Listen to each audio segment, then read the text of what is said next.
Good afternoon. 2010, in the Helmand province of Afghanistan, 307th Combat Engineer Battalion started up a hill to observe the enemy and to observe forward operating base. 13 members walked out. 11 members were CASEVAC'd out, either KIA or WIA, and only 2 members left that mission unharmed. You fast forward to 2012, and what we have are 2 individuals within the Veterans Administration, one who has proceeded to go forward in life and move forward and almost enjoy his experience. And in the second item, you have the individual that, based on not being able to bring his friends home, took his own life. Good afternoon, I'm Senior Master Sergeant McKendree, and today I'm going to be giving you a briefing on my independent interdisciplinary project. It is the thesis that I plan on delivering for my master's program within the University of South Carolina. So with Dr. Broyles as my instructor and Captain Rendawa as my chief mentor for the last 12 weeks, what I'd like to do is show you that why I believe that ownership counseling is different than the counseling that many members in the military today are receiving from post-traumatic stress, from individual marriage counseling, and through other disciplinary projects within their own counseling. I'm going to show you why I believe that this is different. Next slide, please. Post-traumatic stress disorder. Your immediate question is, why is that in parentheses? I'm going to tell you that I don't believe that post-traumatic stress is a disorder. And through these next 9 slides, I'm going to explain to you why I don't believe that. Number one, Johns Hopkins Medical Center defines a disorder as a derangement of abnormality, a morbid state. And that morbid state specifically is to disturb the normal way in which something works. Next slide, please. So with that, a normal way in which something works, this disorder is further defined as unwholesomeness, diseased, unhealthy, tainted, and vitiated. Vitiated is to degrade something morally. So what I'm here to present to you, that if you're in a combat zone, if you're lost friends, you've lost parents, or you've been in a vehicle accident and you're afraid to drive, I am emphatically defining for you that you have not been degraded morally. I am emphatically outlining for you that you have not been degraded morally. I'm telling you that because you're upset or because you have difficulties in moving forward, that you are absolutely normal in your existence. So, next slide, please. So, I define it as post-traumatic stress. And what I plan on doing in ownership counseling is to show that you need to own the experience. You have to believe in who you are. And so what you have is what I talked about earlier. The definitions of post-traumatic stress involve elevated heart rates, elevated blood pressures, nausea, paranoia, shock, amnesia. Some people in accidents, they don't even remember the accident. There are people that participated in stories from World War I, II, etc., where they don't even remember the environment in which they were. They have no idea what they had, what occurred during that battle. Hysterical blindness. They literally cannot see anymore. And then even death. And what we have is the subordinate that I mentioned earlier that took his own life because he could no longer deal with it, versus the sergeant major. The sergeant major told me personally at the academy that he had decreased heart rates, that he had decreased blood pressure, that a calmness came upon him, and he had increased awareness of everything that was going on. During this 3-hour firefight, he told me that his memory of the incident was items going on behind him, where this individual on this side was wounded and this individual was wounded. And he calmed down and took charge of the situation. He says he remembers this as if nothing else happened in his life. And he re-enlisted and stayed in the Army because he could not find that excitement in other places. I have a question. Yes, ma'am. What's the difference between the two? That's a good question. And during my opening, ma'am, what I wanted to show you is that I don't think there is a difference between these two. I'm telling you that I believe, and I believe emphatically, like I said, that those two people are exactly the same. This individual that eventually took his life simply succumbed to not being able to deal with the situation. He dealt with the situation, and he dealt with the situation, just in opposite parameters.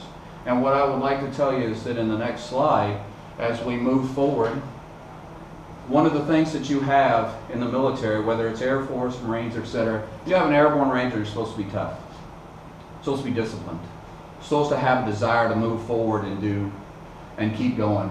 So even to the point of believing that they're superhuman, that they should be able to move forward and move past. Keep going, please.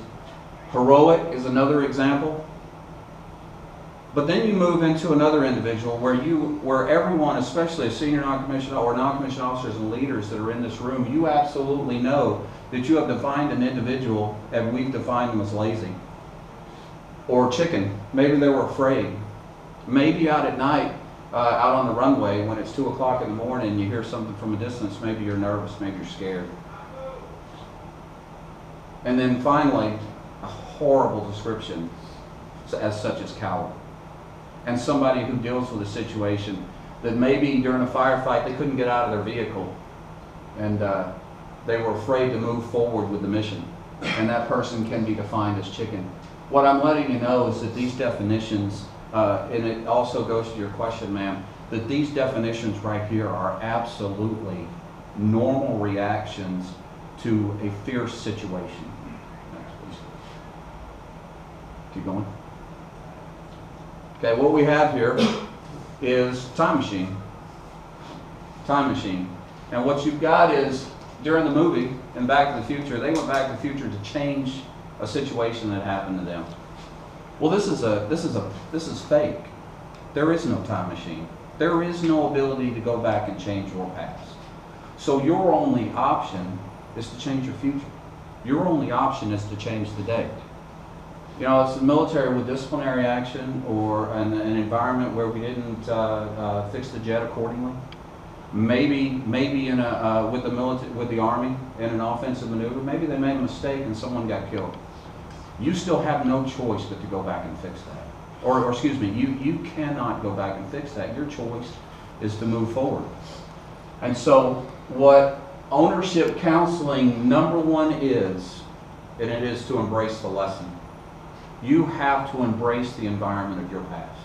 Whether it is a disappointment in the parenting that you had, maybe your dad wasn't around or your mother wasn't around, maybe you grew up homeless. But I'm telling you that I believe that through ownership counseling, if you own that experience, you can automatically turn that into a growth event. And that growth event is who you become based on that environment. It is the growth event that you become based on that environment, no matter what it happens to be. Yes, sir.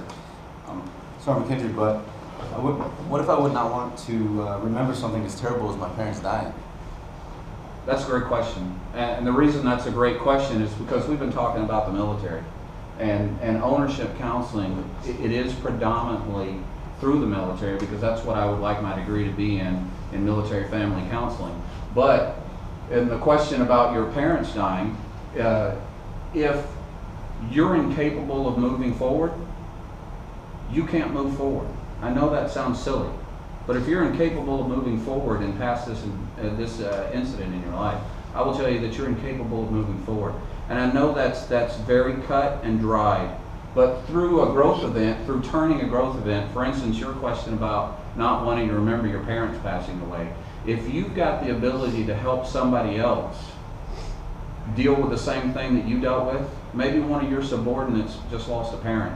If you can turn your loss into helping them move forward faster than you did, that's a growth event.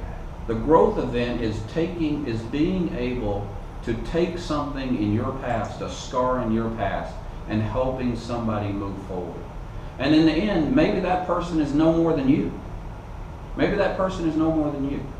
But I will tell you something that's horrible in your past. If you hide it, I will show you that in ownership counseling, it's going to come out somewhere else. And that's why I say you have to embrace it, you have to embrace the lesson, and you have to turn it into a growth event. My method of instruction. This is the individual that we talked about earlier that wound up committing suicide. And I'm also going to tell you that that's the same individual who had the reduction in heart rate and had a calmness and a collection and a coolness. I'm telling you, he has pieces that are missing. They're jumbled. especially the individual that took his own life. And so with that, my method of instruction is group counseling. And you'll see that in the top right corner that there's a hole missing. And that hole missing is the hidden that you've done with your, I know it's a question, but with your parents passing away. If you're hiding that, it becomes a hole that is eventually going to show itself and come out. And so the method of instruction that I will be teaching is, there of course are one-on-one situations, but I will tell you that in a group, especially a group with like-minded divisions, a group with post-traumatic stress, or a group of wounded warriors. Sergeant Finucane here may have lost an arm, but Sergeant Vernon was shot. And those two coming together have the ability to help each other move forward and move past what has happened to them, and to be able to use that. Now through their strength, Sergeant Trevino shows up at the hospital 2 weeks later with a missing limb, and he's traumatized. I will tell you, there are countless examples at Walter Reed where the real counselors are the fellow wounded that are helping somebody else move forward faster than them. And I will tell you that that's a growth event, and I will tell you that group counseling can turn this puzzle back into a reality. So my closing thoughts are for you within my thesis. My closing thoughts for Dr. Broyles and for the captain is that, my mentor, is that I want to show that through the counseling directions that I'm going to get at the university when I graduate, or excuse me, when I retire, is that I'm going to develop ownership counseling into a group method. And I'm going to take like individuals and show their hurt and have them bond, and so that each can become one. Pending your questions, that includes my briefing, sir. Dr. Broyles. Yes, sir. Sergeant McKendree, is there ever a time when there's violence is okay and this is associated with PTSD? That's a great question. And, you know, one of the items that I looked at and spoke with Captain Randall about is mentioning that within my ownership counseling. And so speaking to Captain Randall about that, is that when I was talking about a disorder of heart rates and being able to move forward, I will tell you that there is never an excuse where you are physically able to hurt someone, be it a spouse, be it in some of the ways that when I lost my soldier when I was younger, one of the ways that I dealt with it was I worked all day, every day. And I will tell you that that hurts people as well when you're not there for your family. So my answer is that I don't have an excuse for anybody that's willing to hurt themselves or others based on a traumatic event in their past. Hope that answers your question. Anyone else? Yes, sir. Senior McKendree, so what is your goal after retirement exactly? My goal upon retirement, I appreciate that. My goal upon retirement is to, I've been accepted to the University of South Carolina for both my master's and my doctorate. I'm not sure which way I'm going with that. Both of those systems, sir, are online or full-time. I've been offered a scholarship based on the fact that I'm a veteran, and based on the fact that I have the GI Bill. They will waive, it's called the Yellow Ribbon Program, so there are other options for me to work at the university. So I can go to school absolutely for free, even if I choose to go online. So what I would like to do, I've been a counselor for the VA now let me correct that. I've been a group participant with the VA for almost 10 years, leading groups with the VA both in Columbia, South Carolina, in Little Rock, and at the Sergeant Major Academy in El Paso. And so what I would like to do is just no longer be a group participant, but I would like to get my degree in military family counseling and move towards being an actual counselor for the VA.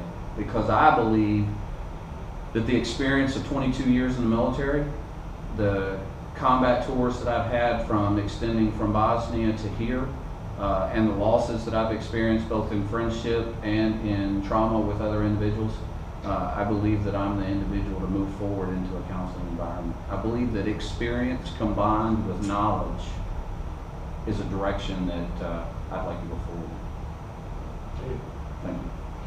Any other questions? Well, I appreciate you taking the time, Dr. Broyles. I appreciate you taking the time for reviewing this. Most importantly, over the last 11 weeks, sir, I appreciate the mentoring. As you are well aware, through our counseling, you were able to take me in a direction that I didn't see in the beginning, and I absolutely value that. This was what I call it is opening doors for your future. If you prepare yourself through doors, the door may be red, the door may be smaller, the door may be bigger, or it may be a window. But if you prepare yourself, as you've helped me prepare myself through this, I believe that the future's bright. And I appreciate that very much, sir. And I appreciate you taking the time out of your busy schedules to be here with me on this. Thank you.